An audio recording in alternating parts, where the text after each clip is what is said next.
எப்படி இருக்கீங்க? நான் நல்லா இருக்கேன். நீங்களும் நல்லா இருப்பீங்க. இறை வார்த்தை. நீங்கள் இறைவனிடம் வேண்டும் பொழுது பிற இனத்தவரைப் போல பிதற்ற வேண்டாம்.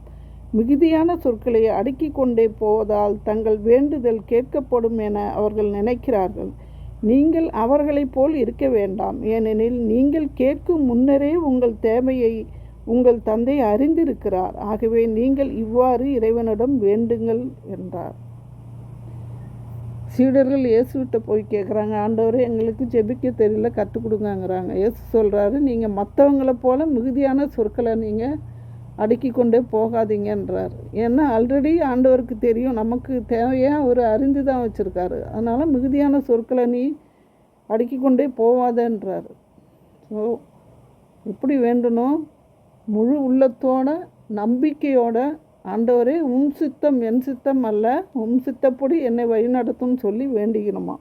அவரை எப்பவும் போற்றி புகழணும், நன்றி சொல்லணும் தான் சொல்கிறாரு. விண்ணுலகில் இருக்கிற எங்கள் தந்தையே, உமது பெயர் தூயதென போற்ற பெறுக, உமது ஆட்சி வருக, உமது திருவுளம் விண்ணுலகில் நிறைவேறுவது போல மண்ணுலகில் நிறைவேறும்.